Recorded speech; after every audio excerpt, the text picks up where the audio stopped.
अस्सलाम वालेकुम। अच्छा, ये मैं देखता हूँ मैं जितने भी अटेम्प्ट्स कर सका ना, क्योंकि इससे ज़्यादा मुझे पता है आपसे वैसे ही पास पेपर आपसे नहीं होने। तो सबसे पहले मैं बताने लगा हूँ क्वेश्चन नंबर, साथ साथ ना मैं अटेम्प्ट्स बता के आपको ये भी बताता जाऊँगा कि हमने कर लिया है कि नहीं किया है कि क्या किया है। एक तो मैंने आपको, अच्छा मैं यहाँ पर मैं क्वेश्चन नंबर बोर्ड पे लिखा हुआ करेगा और मैं ज़बानी डिस्कस कर रहूँगा ताकि आपको पता मैं कौन सा क्वेश्चन डिस्कस कर रहा हूँ। तो जो सबसे पहले 23 अटेम्प्ट की बात करें, जो रिसेंट स्प्रिंग 23, तो ये मैं क्लास में खुद कर चुका। ये मैंने खुद किया है क्लास में, ठीक है। वो इफ्रिक 1 वाला सवाल था और ये मैंने खुद सवाल बोर्ड पे सॉल्व किया है। तो स्प्रिंग 23 हो गया। इसके बाद आप IS 37 के सवाल, ऑटम 22,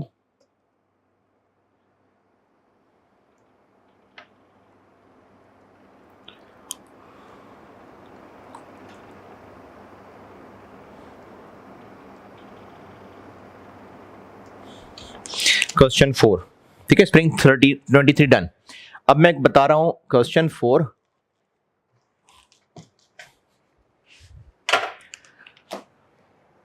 ऑटम 22, ये करता हूं डिस्कस।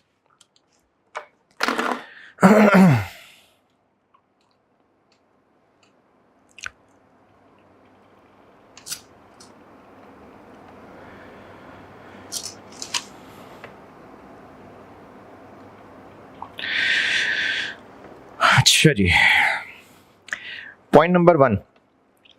अच्छा, अभी ईयर एंड है, ईयर एंड 31 जुलाई 22, ठीक है। ये ईयर एंड है और दो मसले हैं। और इस वक्त 31 अगस्त पे हम पहुंच चुके हुए हैं, यानी IS 10 कह लें, बीच में मिक्स हो गया। और 31 जुलाई ईयर एंड है और अकाउंटेंट को फॉलोइंग दो बातों में मसला है। जो पॉइंट नंबर 1 है ना, ये IS 21 है, लेकिन हम चूंकि कर चुके हैं इसलिए मैं बता देता हूँ। अकाउंटेंट ये कह रहा है कि हमारे क्रेडिटर्स भी हैं और फॉरेन क्रेडिटर्स, इनको IS 21 के तहत ईयर एंड पे अपडेट करना होता है। और एक एडवांस टू सप्लायर है, ये भी डॉलर अमाउंट है। तो अकाउंटेंट ये कह रहा है कि चूंकि एक हमारी लायबिलिटी है, एक हमारा एसेट है, तो डॉलर ईयर एंड पे बेशक 240 का था, लेकिन अब हालात बेहतर हो रहे हैं, तो रहने देते हैं। एक लायबिलिटी है, एक एसेट है, लायबिलिटी में नुकसान हो जाएगा, एसेट में फायदा हो जाएगा, तो रहने देते हैं, ये अकाउंटेंट ने कहा है। तो इसका सही जवाब ये है कि ट्रेड पेबल्स मॉनेटरी आइटम है, इसको हमने करना होता है ईयर एंड पे अपडेट। बाद में बेशक हालात अच्छे हो जाएं, लेकिन हमने इसको ईयर एंड पे 240 पे अपडेट करना है। और जो एडवांस टू सप्लायर है, ये मॉनेटरी एसेट नहीं है, हमने एडवांस को एडजस्ट नहीं करना होता। तो क्रेडिटर्स को अपडेट करना है, एडवांस को अपडेट नहीं करना है। और पॉइंट नंबर 2, कस्टमर्स ने हमें दे दिए हुए पैसे पूरे के पूरे, और अब हम गाड़ियां बना नहीं पा रहे क्योंकि हालात हो गए काफ़ी ख़राब। अगर तो हम कस्टमर्स को इनकार करते हैं तो ना सिर्फ ये कि उनके पूरे पैसे वापस करने पड़ेंगे, बल्कि पेनल्टी भी देनी पड़ेगी, पेनल्टी 85 मिलियन की, और नाम अलग ख़राब होगा। लेकिन अगर हम कंटिन्यू करते हैं तो 150 मिलियन का उसको पूरा करने पे लॉस होगा, मतलब पूरा करेंगे तो भी लॉस है, पेनल्टी कैंसिल करते हैं तो 85 की पेनल्टी है। ये हो गया ऑनरस कॉन्ट्रैक्ट। और मैनेजमेंट ने इरादा किया है कि इसको कंटिन्यू करना है। बेशक मैनेजमेंट कंटिन्यू करने का इरादा करे, लेकिन IS 37 के मुताबिक ये ऑनरस कॉन्ट्रैक्ट है और इस ऑनरस कॉन्ट्रैक्ट की प्रोविजन बनेगी लोअर पे। तो 85 पे प्रोविजन बनेगी, 150 पे नहीं। मैनेजमेंट का बेशक इरादा 150 कंटिन्यू करने का, लेकिन प्रोविजन बननी है लोअर पे। ये था ऑटम 22, क्वेश्चन नंबर 4।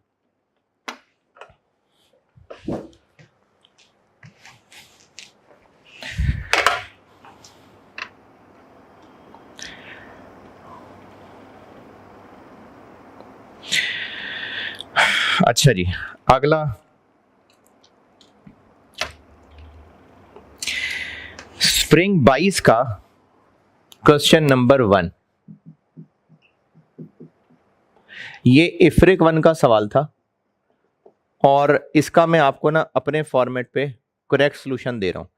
आई कैप वाले ने क्या किया हुआ है कि वो जो रिवैल्यूएशन जब डाउन से ऊपर होती है तो या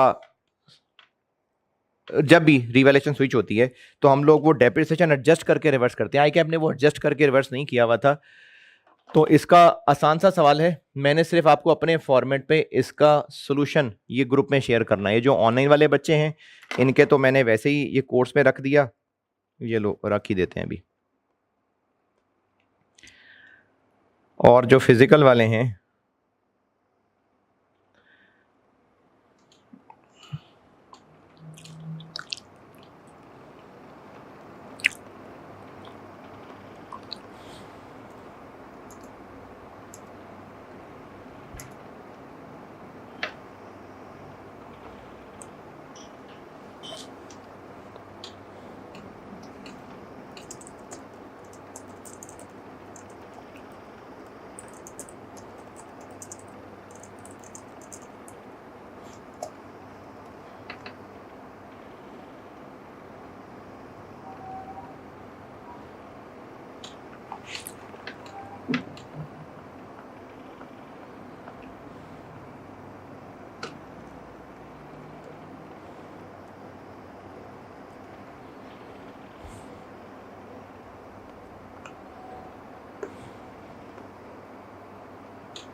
ले जी, ये मैंने ना ये ऑनलाइन वाले बच्चों के कोर्स में रख दिया और फॉर लेक्चर 09 कह के रख दिया।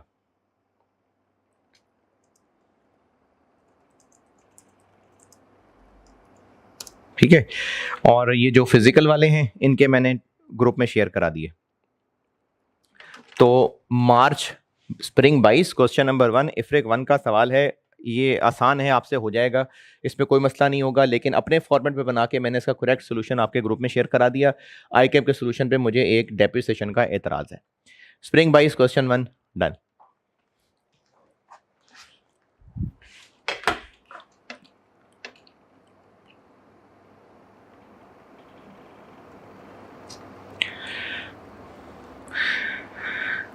अब आते हैं जी ऑटम 21 क्वेश्चन नंबर 8।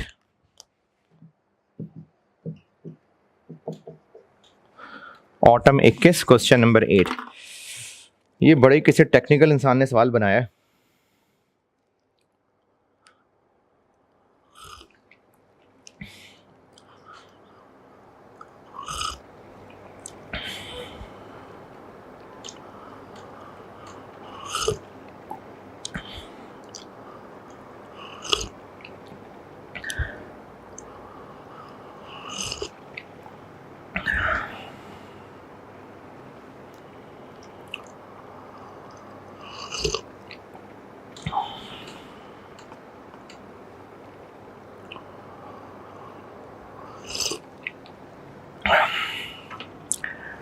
अच्छा जी, हुआ ये है कि HAL गाड़ियां बनाता है डिलक्स और सोशल मीडिया पे इनके खिलाफ कैंपेनिंग शुरू हो गई कि इनकी गाड़ियां जो हैं वो बहुत काला धुआं छोड़ रही हैं। जब ये कैंपेन चली तो HAL ने क्या किया, ईयर एंड है 30 जून 21, ये ईयर एंड है और अभी इस वक्त सवाल में हम लोग खड़े हुए हैं अगस्त में, यानी अगस्त आया हुआ है, ईयर एंड वैसे 30 जून 21 से। हुआ ये कि HAL ने मई के महीने में प्रोडक्शन को रोक दिया और जब इंक्वायरी करवा ली तो जून में पब्लिकली अनाउंस कर दिया 3 बातें।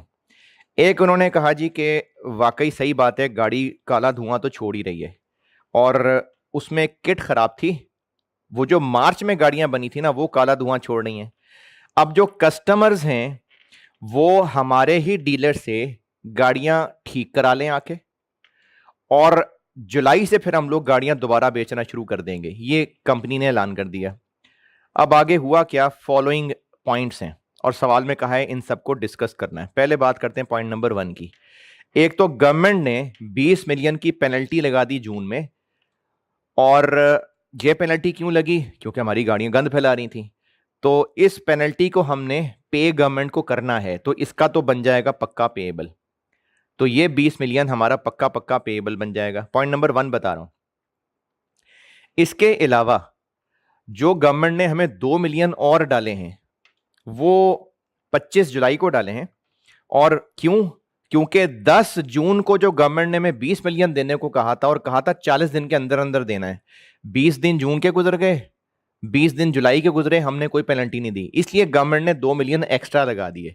अच्छा, अब इस 2 मिलियन एक्स्ट्रा का ऑब्लिगेटिंग इवेंट क्या है? 40 दिन गुजर जाना, और वो 40 दिन गुजर रहे हैं जुलाई में जाके, तो ईयर एंड 30 जून तक तो नहीं 40 दिन गुजरे हुए थे। तो वो 2 मिलियन की पेनल्टी का ऑब्लिगेटिंग इवेंट 40 दिन गुजर जाना वो 30 जून तक नहीं हुआ था, इसलिए इस 2 मिलियन की कोई पेनल्टी नहीं पड़ेगी। पॉइंट नंबर 2, जो गाड़ियां अभी भी फैक्ट्री में हैं स्टॉक, उसको ठीक कराने के लिए 15 मिलियन खर्च करना पड़ेगा। तो खर्च करना पड़ेगा तो ये एनआरवी की कैलकुलेशन में आ जाएगा, कॉस्ट टू रिपेयर के अंदर। और 30 मिलियन प्रॉफिट हमारा जाया हो जाएगा, होता रहे, इस 30 मिलियन प्रॉफिट जाया हो जाएगा तो कोई काउंटिंग नहीं होती। पॉइंट नंबर 3, जो हमारी गाड़ियां अब कस्टमर्स डीलर से आके रिपेयर करवाएंगे तो डीलर वो पैसे हमसे लेंगे। तो हमारा बेस्ट अंदाजा ये है कि 50 मिलियन का खर्चा आएगा अगर सारे के सारे लोग आ गए तो, जबकि हमारा लॉयर कहता है कि 85% लोग आएंगे, तो 50 मिलियन के 85% की प्रोविजन बन जाएगी। Point number 4, internally generated brand है जिसकी वर्थ कम हो गई है, तो होती रहे, हमने कौन सा इंटरनली जनरेटेड ब्रांड को एसेट बनाया होता है। पॉइंट 4 का कुछ भी नहीं करना। पॉइंट नंबर 5, जो डिलक्स प्रोडक्ट लाइन है, मतलब पूरा प्लांट, उस प्लांट की वैल्यू इन यूज 80 मिलियन से कम हो गई है। तो वैल्यू इन यूज कम हुई है ना, इसका हम ये नहीं कहेंगे कि 80 मिलियन का इंपेयरमेंट लॉस बन जाएगा। वैल्यू इन यूज कम हुई है, कोई बात नहीं, इंपेयरमेंट टेस्टिंग कर लेते हैं दोबारा, fair value less cost to sell, value in use, recoverable amount, carrying amount से कंपेयर, तो इसकी इंपेयरमेंट टेस्टिंग दोबारा होगी, इसको इंपेयरमेंट लॉस नहीं बना लेंगे। और पॉइंट नंबर 4, IS 38 का टेस्ट हुआ। पॉइंट नंबर 5, IS 36 का टेस्ट हुआ, ये इसमें 37 नहीं था। पॉइंट नंबर 6, अथॉरिटी ने कहा है कि आप एक प्लांट में चेंज करवाएं, उसके अंदर कोई इंस्ट्रूमेंट वगैरह शायद लगवाना हो। अच्छा, अब जब प्लांट में चेंज करवानी है तो इससे 100 मिलियन का खर्चा होना है। अब ये गवर्नमेंट ने हमें हुक्म दे दिया, ना माने हम हुक्म, क्या कर लेंगे? फैक्ट्री बंद कर देंगे। तो इस 100 मिलियन को हम अवॉइड कर सकते हैं, इसलिए इस 100 मिलियन की कोई प्रोविजन नहीं बनेगी। ये हो गया जी ऑटम 21 का question number 8।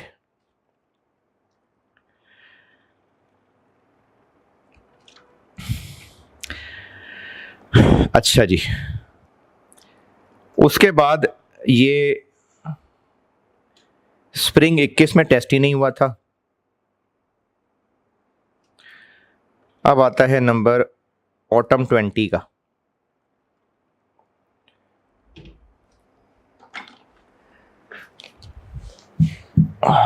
Autumn 20 question number 2। Autumn 20 question number 2। अच्छा, मैं डिस्कशन कर रहा हूं तो आप लोगों ने करना क्या है कि इस डिस्कशन को यहां पॉज करके, तो ये वाले जो सवाल कर रहा हूं उनको पहले सॉल्व करना, फिर उनकी डिस्कशन सुनना। Autumn 20 question number 2। SAL airlines है और इनके एक जहाज को इमरजेंसी लैंडिंग करनी पड़ी।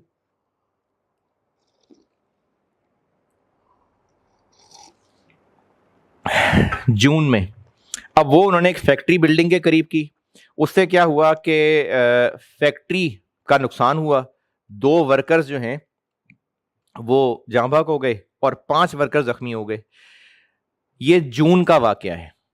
अब जून में ही इस एक्सीडेंट के बाद CEO ने ऐलान किया कि हम जो लोग जख्मी हुए हैं उनको 1 मिलियन ईच देंगे और जो फौत हो गए उनकी फैमिली को 1.5 मिलियन ईच देंगे।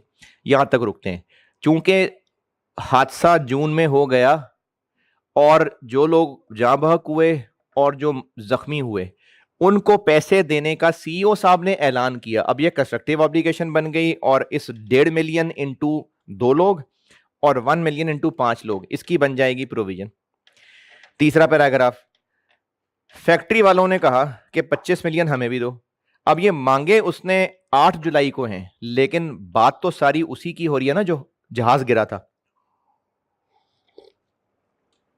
तो हमारा लॉयर कहता है कि 70% चांसेस हैं कि 20 मिलियन देना पड़ेगा, 30% चांसेस है कि 15 मिलियन देना पड़ेगा। इन शॉर्ट लॉयर कहता है जी पैसे तो देने पड़ेंगे। तो जैसे मैंने आपको बताया था कि आई कैप का ज्यादा जो प्रेफर्ड सोल्यूशन है वो ये है कि जिसके ज्यादा चांस हैं, तो 20 मिलियन के ज्यादा चांस हैं और उस 20 मिलियन की प्रोविजन बन जाएगी। ये फैक्ट्री के ओनर को डैमेजेस देने।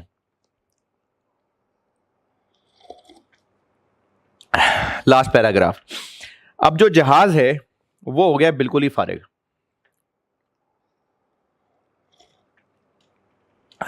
जहाज बिल्कुल फारिग हो गया और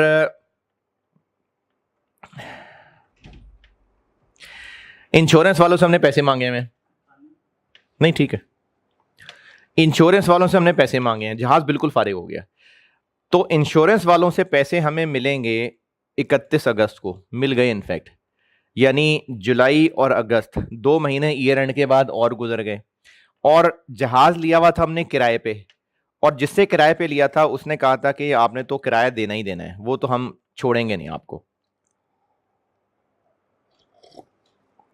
10 महीने के लिए किराए पे लिया हुआ था, इसका मतलब IFRS 16 लीजेस तो उसने वो एक्सेप्शनल वाली ही अकाउंटिंग लगाई होगी, लीज लायबिलिटी नहीं बनाई होगी। 10 महीने जो थे सिर्फ, तो वो जो 2 महीने हैं जुलाई और अगस्त, उनका किराया देना ही देना है। अच्छा, अक्टूबर तक क्यों नहीं? क्योंकि इंश्योरेंस के पैसे मिलने तक सिर्फ लेसर ने कहा है कि आपने किराया देना है। तो चूंकि वो पैसे अगस्त में मिले हैं, इसलिए 2 महीने का किराया हमने देना ही देना है, हम जान नहीं छुड़ा सकते। तो वो जो $5 लाख पर मंथ है 2 महीने का, हमें उसको ऑनरस कॉन्ट्रैक्ट कह के, क्योंकि हम उसको कैंसिल नहीं कर सकते ना, तो वो हमें ऑनरस कॉन्ट्रैक्ट कह के एक्सपेंस बनाना पड़ेगा। और चूंकि हम इसकी प्रोविजन या पेबल बना रहे होंगे और ये फॉरेन करेंसी है, तो इसको IAS 21 के मुताबिक रेट पे अपडेट भी करना पड़ेगा।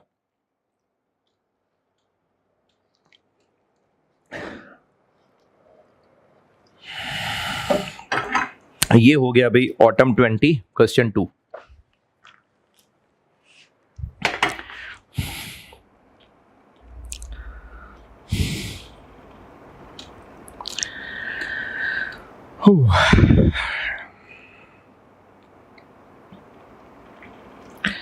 अब इसके बाद है question number 8 spring 20। Question 8 spring 20। अच्छा, ये जो है ना, इसमें मुझे पॉइंट नंबर 1 में आई कैप के सोल्यूशन से काफ़ी इख्तलाफ है। तो इसका ना मैंने अपने पैटर्न पे जो जो मेरे हिसाब से मेरा बेस्ट बनता है, वो मैंने इसका सोल्यूशन बना के आप लोगों से ग्रुप में शेयर कर लिया, और ये ऑनलाइन वाले बच्चों के उसमें रख दिया कोर्स में। अच्छा, इसमें देखेंगे मैंने चूंकि इसको PDF पहले बनाया था कभी, तो इस पर मैंने सोल्यूशन नंबर 21 लिखा हुआ है, तो आप उस 21 को इग्नोर करें। ये स्प्रिंग 20 अटेम्प्ट का क्वेश्चन 8 है। मैंने बहरहाल फाइल का नाम यही रखा हुआ है, सही रखा हुआ, वंडरलैंड क्वेश्चन नंबर 8 स्प्रिंग 20। तो फाइल की हेडिंग मैंने ठीक रखी हुई है, आप जब भी फाइल कभी खोलेंगे तो उसकी हेडिंग मैंने सही रखी हुई है।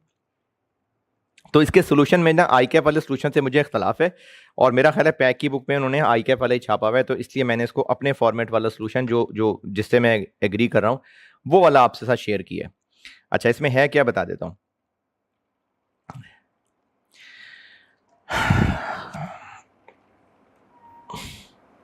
अच्छा, पहले ना आसान वाला बताता हूँ, पहले पॉइंट नंबर 2 बताता हूँ।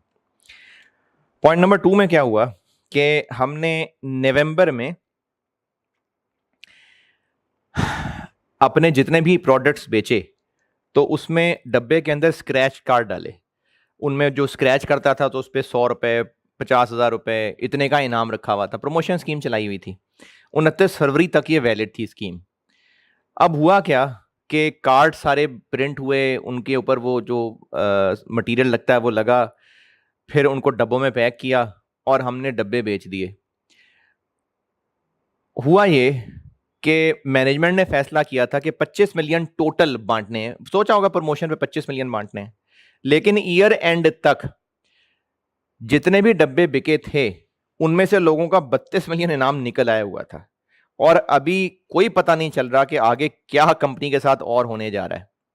32 मिलियन ईयर एंड तक निकल आए, कार्ड बार बार छप गए होंगे, बड़ी अमाउंट छप गई होगी। 32 मिलियन ईयर एंड तक निकल आया हुआ है, 12 को मिलियन मजीद निकल आया हुआ है, और अभी हमें कुछ पता नहीं चल रहा कि फरवरी में हमारे साथ मजीद क्या होना है।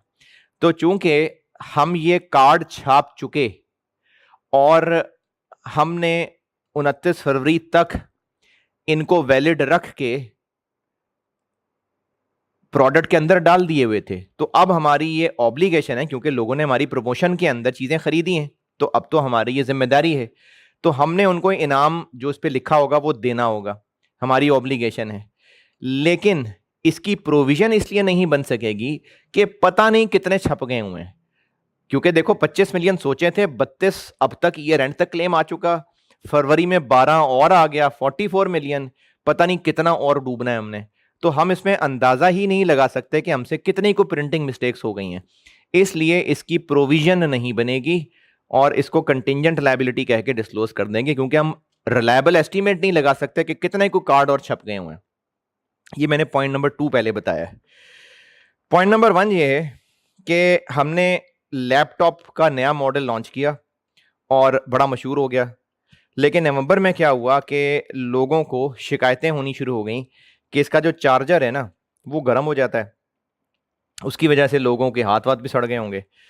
तो अब जब हमने इसको इन्वेस्टिगेट किया तो पता ये चला कि गड़बड़ तो हमारी तरफ से ही है, और जो हमारा सप्लायर था बैटरीज का, चार्जर्स का, उसका रोला है सारा।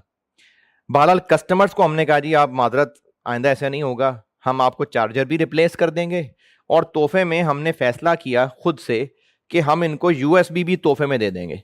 जब वो चार्जर हमसे लेने आएगा तब उनको यूएसबी भी दे देंगे,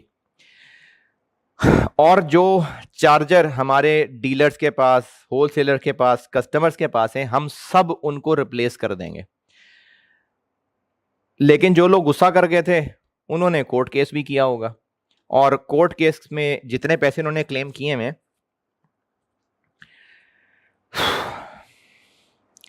उनकी कॉस्ट वगैरह वो नीचे टेबल में बताई हुई है, और उसके अलावा इस टेबल में सारे खर्चे बताए हुए हैं जिनका अकाउंटेंट ने अभी तक तो इसको टोटल प्रोविजन बना लिया, लेकिन हमसे डिस्कस करने को कहा है। अब जहां तक रही ना बात चार्जेस की, तो जो कस्टमर्स और होलसेलर्स उनके पास जो पड़े हुए हैं उनको हमने रिप्लेस करके देने हैं, और उनकी रिप्लेसमेंट पे जो खर्चा आएगा उसके अलावा जो हमारे पास पड़े हुए हैं उन पे जो खर्चा आएगा, जो हमारे पास पड़े हुए हैं इन्वेंट्री, उस पे तो IS2 लगना है NRV वाला, और जो कस्टमर्स वगैरह के पास पड़े हुए हैं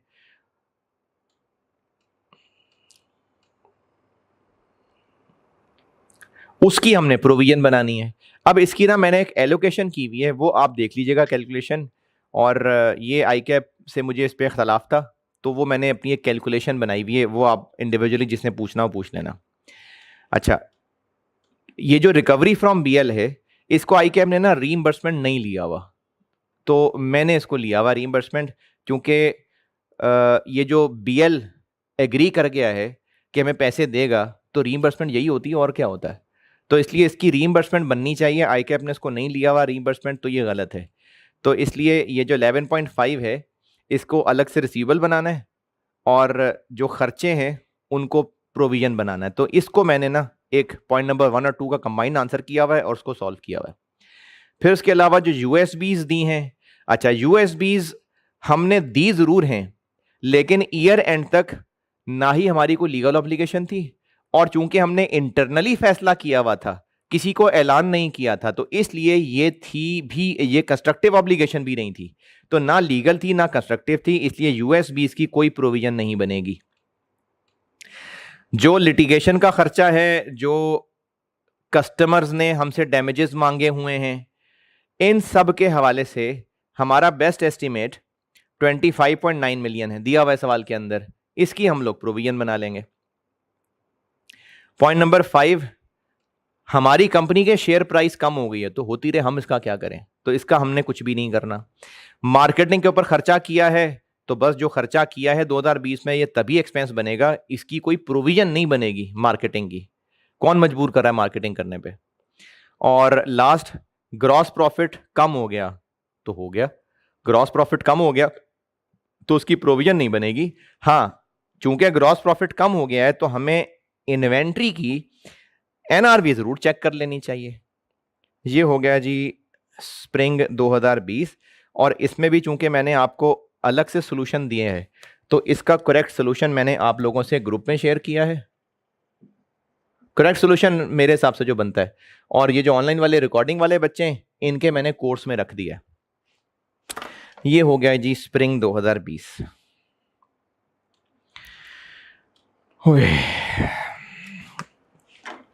अब आते हैं इसके बाद ऑटम 29 अटेम्प्ट पे। ऑटम 29 अटेम्प्ट में ये क्वेश्चन आया था, क्वेश्चन नंबर 7। तो आप लेक्चर पॉज करें और ये करें, फिर सुने। Autumn 29 sorry autumn 19 question number 7। Point number 1, हमारी बिल्डिंग के साथ वाली बिल्डिंग है, उसने कहा जी कि ये टीएल वालों की बिल्डिंग में कोई आग लगी थी जिसमें उनकी गलती थी, तो उससे हमारी बिल्डिंग को भी नुकसान पहुंचा है, तो हमें इनसे डैमेजेस चाहिए। और हमारा वकील ये कह रहा है कि 70% चांसेस हैं कि हमारी ही गलती निकलेगी, और जितने वो पैसे मांग रहा है उसका 40% हमें देना पड़ेगा। अच्छा, अब ये दो अलग अलग चीजें हैं।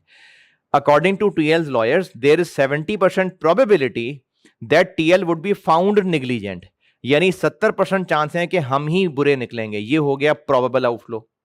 And would need to pay 40% of the amount claim, ये हो गया जो बेस्ट एस्टीमेट है कि जितने पैसे मांगे हैं उस हमसाये ने, उसका 40% हमें देना पड़ेगा। तो इस 40% ऑफ द अमाउंट क्लेम्ड पे हम प्रोविजन बना लेंगे। पॉइंट नंबर 2, मई में डायरेक्टर्स ने फैसला किया कि ऑफिस को मुल्तान से लाहौर शिफ्ट करना है, ये रीस्ट्रक्चरिंग हो गई। इस फैसले का प्लान भी बन गया और दुनिया वालों को अनाउंस भी कर दिया जून में। चलो, दोनों कंडीशंस पूरी हो गई, इसका मतलब रीस्ट्रक्चरिंग कॉस्ट की प्रोविजन बनेगी।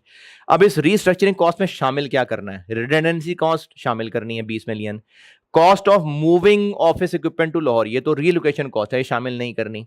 इसी तरह से एम्प्लॉइज जो जाने को तैयार हो गए उनको पैसे देने, ये भी रीलोकेशन कॉस्ट है, ये भी शामिल नहीं करना।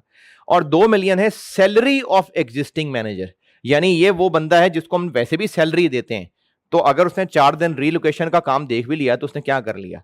हाँ, अगर ऐसा कहा होता ना, अगर कि इसकी सैलरी जो है वो तो है, इन एडिशन टू सैलरी इसको इस सारी मेहनत को सुपरवाइज करने के लिए 1 मिलियन दिया, तो वो 1 मिलियन आता फिर। तो इसलिए सिर्फ और सिर्फ 20 मिलियन से रिडंडेंसी पेमेंट, रीस्ट्रक्चरिंग कॉस्ट की प्रोविजन बनेगी। पॉइंट नंबर 3, 6000 यूनिट्स हैं जो ईयर एंड पे हमारे पास पड़े हुए हैं। खरीदे थे 500 के, लेकिन सेल प्राइस है इनकी 350, तो इस पे तो 150 रुपए की एनआरवी राइट डाउन हो जाएगी। ये पहला पैराग्राफ तो IS2 हो गया। दूसरा पैराग्राफ, हमने अपने सप्लायर से कॉन्ट्रैक्ट कर रखा है कि हम तुमसे हर महीने 10,000 यूनिट तो खरीदेंगे और 500 का खरीदेंगे। अच्छा, जो मैंने क्लास में सवाल कराया था वो था कि हमने बेचने का वादा किया हुआ था और वो सस्ता था, मिल महंगा रहा था। ये अब उलट है, हमने खरीदने का वादा किया हुआ है महंगा, जबकि बेचेंगे हम उसको सस्ता। तो अब ये जो हमारा मजीद 2 महीने का वादा हम करके फंस चुके हुए हैं, इन 2 महीनों में हमने 10-10 हजार ईच यूनिट्स खरीदने हैं और 150 रुपए पर यूनिट हमारा नुकसान होना है। तो ये ऑनरस कॉन्ट्रैक्ट हो गया, क्योंकि अगर हम छोड़ के भागेंगे तो भी पेनल्टी पड़ेगी, तो ये ऑनरस कॉन्ट्रैक्ट है। इसलिए ऑनरस कॉन्ट्रैक्ट की 10,000 इंटू 2 महीने इंटू वो जो 150 रुपए है, इसकी अमाउंट कैलकुलेट करेंगे, ये बनती है 3 मिलियन और पेनल्टी 4 मिलियन है, इसलिए 3 मिलियन के ऊपर हम प्रोविजन बनाएंगे। पॉइंट नंबर 4, टीएल एक प्रोडक्ट बेचता है, इस प्रोडक्ट की हम टीएल हैं, 12 महीने की वारंटी देता है, जिसमें से 8 महीने सप्लायर कवर कर लेता है। इसका मतलब इन 4 महीनों की एक्स्ट्रा हमने अपने नाम से वारंटी दी हुई है। तो जो पहले 8 महीनों के अंदर अंदर क्लेम आते होंगे वो तो हमें सप्लायर ही रिपेयर कर देता होगा, हमारे खाते में कुछ आता ही नहीं होगा। लेकिन जो ऊपर वाले 4 महीने, इस यानी अगर कोई चीज बेचे हुए को 10 महीने हो गए तो वो 10 महीने गुजर चुके तो सप्लायर तो जिम्मेदार नहीं है, अब हम जिम्मेदार हैं। किसी चीज को बेचे हुए 4 महीने गुजरे तो वो क्लेम आएगा, सप्लायर खुद ही ठीक कर देगा। किसी चीज को बेचे हुए 7 महीने हो गए, सप्लायर खुद जिम्मेदार है। किसी चीज को बेचे हुए 11 महीने हो गए, वो अब हमें ठीक करना पड़ेगा। तो हमने प्रोविजन बनानी है उन रिपेयर कॉस्ट की जो इन 4 महीनों में हमें उम्मीद है कि क्लेम आएंगे। तो ये जो टेबल बना हुआ है ना, इसमें से पहले कॉलम 8 महीने वाले का कुछ भी नहीं करना। बेशक 12% माइनर डिफेक्ट्स आएंगे, आते रहे, वो तो हमारे खाते में है ही नहीं। तो हमारे खाते में आने हैं जो आखिरी 4 महीने वाले कॉलम में है। तो इनके ऊपर हम लोग यूनिट्स कैलकुलेट करेंगे। 12,000 का 6% पे माइनर डिफेक्ट आएगा, 12,000 के 10% पे मॉडरेट डिफेक्ट आएगा, 12,000 के 5% पे मेजर डिफेक्ट आएगा। उससे यूनिट्स निकलेंगे। ये मैंने क्लास में एक सवाल बना के खुद कराया था। हर यूनिट की minor, moderate, major repair cost दी हुई है और जितना खर्चा अब तक हो चुका वो माइनस करके बाकी की प्रोविजन बनेगी। ये हो गया जी सितंबर 19। फिर है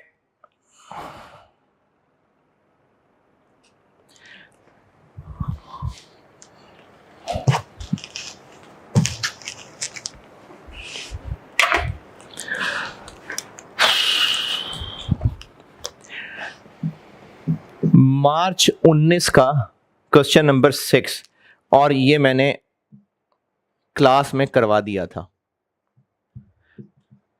ये मैंने क्लास में करवाया था, ये करा दिया हुआ है। और पीछे चलते हैं।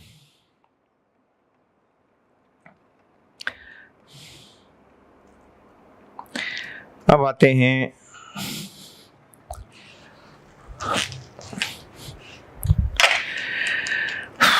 Autumn 18 question 7।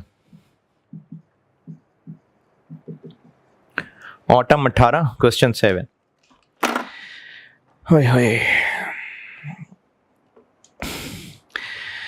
पॉइंट नंबर 1, हमने एक कैंपेन चलाई दिसंबर में कि हम अखबार में एक कूपन छाप रहे हैं, जो भी हमसे चीज खरीदने वो कूपन लेके साथ आएगा। जो भी हमसे चीज खरीदने आएगा, ये नहीं कि एक बच्चा लाया जी कूपन ने मुझे पैसे दे दे, नहीं। जो भी हमसे कूपन ले, हमने अखबार में कूपन छापा है, डिस्काउंट कूपन, जो भी हमसे कस्टमर वो कूपन साथ लेके आएगा और चीज खरीदने आएगा, हम उसको 20% डिस्काउंट देंगे। तो ये जो 20% डिस्काउंट हमने कस्टमर्स को देना है, ये हमारी जिम्मेदारी अखबार में इश्तिहार देने से नहीं बना। अगर तो ऐसा होता ना, जिस तरह वो मैंने पिछला डिस्कस किया था कि कूपन हमने छाप दिए और वो कूपन डब्बों के अंदर डाल दिए, अब जो भी कूपन स्क्रैच करके, स्क्रैच कार्ड, जो भी कार्ड स्क्रैच करके हमारे पास लाएगा हमें इसको इनाम देना पड़ेगा, वो और बात थी। यहां पर हमने अखबार के अंदर एक डिस्काउंट कूपन छापा है। अब जो भी हमारे पास कूपन लाएगा उसको हमने पैसे नहीं देने, हमने उस कूपन लाने वाले को जो चीज बेचनी है उसके ऊपर डिस्काउंट देना है। तो जो हमसे चीज खरीदेगा उसको डिस्काउंट देंगे। तो डिस्काउंट देने की हमारी जिम्मेदारी अखबार में इश्तिहार देने की वजह से ऑब्लिगेटिंग इवेंट नहीं है। वो कस्टमर चीज खरीदेगा तो डिस्काउंट देंगे उसको। तो ऑब्लिगेटिंग इवेंट अखबार में इश्तिहार छापना नहीं है, ऑब्लिगेटिंग इवेंट वो चीज हमसे खरीदना है। इसलिए इस डिस्काउंट देने का कुछ भी नहीं करना। ये बड़ा जबरदस्त पॉइंट था वैसे। पॉइंट नंबर 2, ये IS 10 का सवाल है, छोड़ देते हैं। पॉइंट नंबर 3 आसान सा है, और जो 2.5 मिलियन है वो एक वर्कर ने मांगे, और वर्कर कह रहा है जी कि आप लोगों ने ना सेफ्टी मेजर्स ठीक नहीं रखे हुए। तो हमारे लॉयर का ख्याल है कि 40% चांस है कि वर्कर जीतेगा। तो 40% पे तो प्रोबेबल नहीं है, इसलिए प्रोविजन नहीं बनेगी, इसकी कंटिजेंट लायबिलिटी बनेगी। पॉइंट नंबर 4, हमने एक रीस्ट्रक्चरिंग प्लान किया और एम्प्लॉयज को कहा जी जो भी निकलना चाहे तो उसको हम 1 मिलियन देंगे। और हमारा अंदाज़ा ये है कि 25 लोग निकल जाएंगे। तो अब ईयर एंड तक चाहे जितने भी निकले, हमने तो 25 की बात की है ना, तो हम तो 25 के लिए जिम्मेदारी लगाएंगे। तो बेशक अभी लोग आए थोड़े हैं, लेकिन बाकी बाद में आ जाएंगे। तो हमने तो 25 के हिसाब से अंदाजा लगा लिया है कि 25 लोग आएंगे, तो हमारा बेस्ट एस्टिमेट 25 लोगों को पैसे देना है, तो इसलिए हम प्रोविजन तो 25 के हिसाब से ही बनाएंगे। ये हो गया भाई ऑटम 18।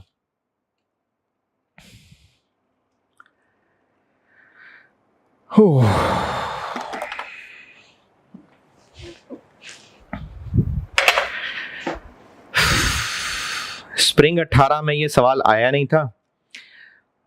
ऑटम 17, और ये जो ऑटम 17 है ये क्वेश्चन 2 ऑटम 17 ये मैं क्लास में कर चुका, ये हो गया क्लास में।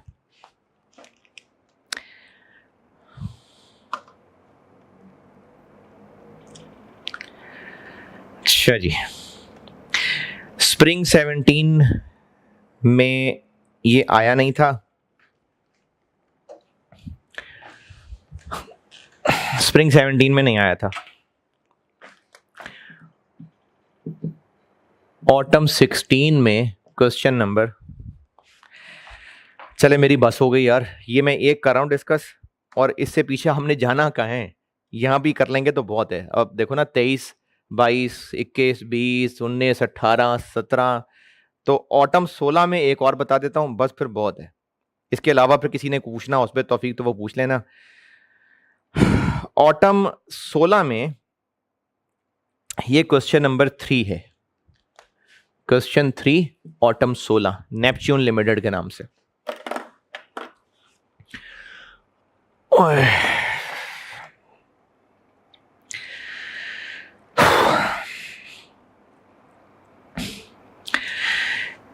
इसमें पहले रिक्वायर्ड बताता हूं। इसमें ना उसने पूछा है कि डिस्कस करें how above should be dealt with, लेकिन इसने फनकारी ये की है, जो बच्चे गौर से पढ़ते नहीं है। उसने कहा जी 2015 के लिए अलग जवाब देना है, 16 के लिए अलग देना है। ये डबल सवाल है, 2 साल का सवाल है।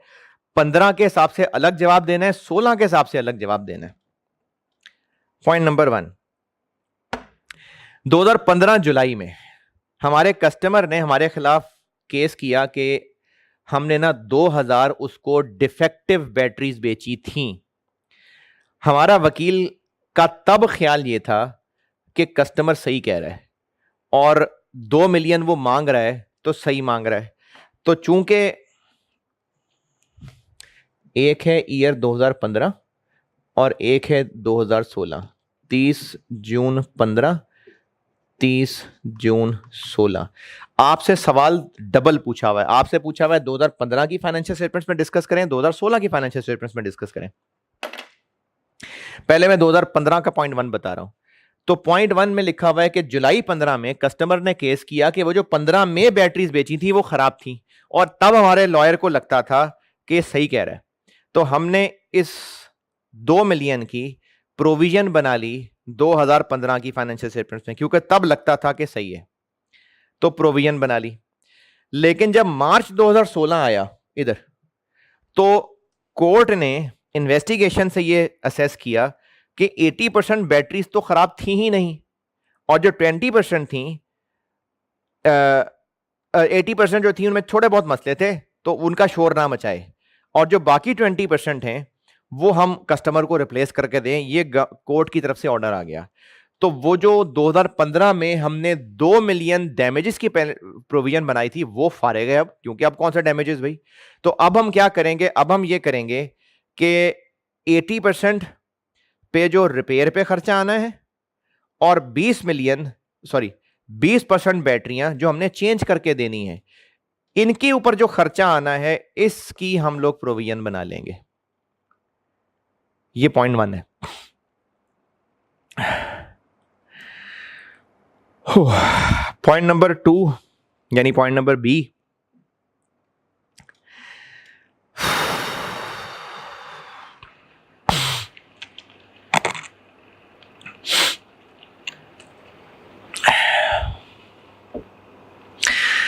हमारे एक सप्लायर ने सप्लाई रोक ली, उसने कहा जी मैं तो प्राइस बढ़ाऊंगा, उसने सप्लाई रोक ली, हमें गुस्सा आ गया। हम नवंबर 14 में, यानी इधर नवंबर 14 में हम कोर्ट में चले गए और हमने 40 मिलियन मांग लिया। ईयर एंड तक लॉयर को लगता था कि हमें सारे के सारे पैसे तो नहीं, 60% तक शायद मिल जाएंगे। ये 2015 का वाकया है। अब ये हमने रिकवरी की हुई है, ये हमने केस किया हुआ है, तो जब तक कोर्ट में केस पेंडिंग है तब तक ये कंटिंजेंट एसेट है। और चूंकि लॉयर कह रहा है कि शायद पैसे मिल जाएंगे, तो अगर वो प्रोबेबल है तो फिर उसको हम लोग कंटिंजेंट एसेट डिस्क्लोज करेंगे।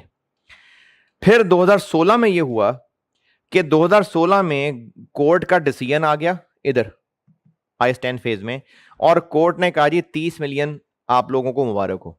अब हम इस 30 मिलियन का, चूंकि कोर्ट का ऑर्डर आ गया, तो हम इसको एक रिसीवेबल बना लेंगे। अब कोर्ट ने डिसाइड जो कर दिया, अब हम इसका रिसीवेबल बनाएंगे।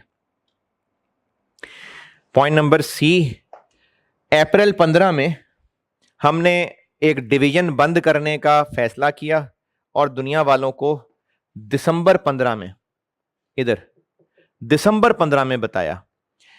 चूंकि 30 जून 15 तक हमने बेशक प्लान बना लिया हो, लेकिन दोनों कंडीशंस पूरी होनी जरूरी हैं, तो इसलिए 30 जून 15 तक हमने कुछ भी प्रोविजन नहीं बनानी। फिर जब 10 दिसंबर 15 में, यानी इधर ये प्लान फाइनली पब्लिक हुआ, तो अब हमने इसके ऊपर प्रोविजन फॉर रिस्ट्रक्चरिंग बनानी है, जिसके अंदर रिडंडेंसी कॉस्ट आएगी 10.5 मिलियन, स्टाफ ट्रेनिंग नहीं आएगी, और ऑपरेटिंग लॉस, ये तो फ्यूचर ऑपरेटिंग लॉस है, ये भी नहीं आएगा। तो सिर्फ और सिर्फ 10.5 मिलियन की रिडंडेंसी कॉस्ट की प्रोविजन फॉर रीस्ट्रक्चरिंग बनेगी। ये हो गया ऑटम 16, और स्प्रिंग 16 में ये सवाल नहीं आया था, और बस हो गई है मेरी, और मेरे ख्याल में आपकी भी बस ही हो गई होगी। इतने सवाल इससे आगे आपने करने ही नहीं है। ठीक है भाई, अल्लाह हाफिज़।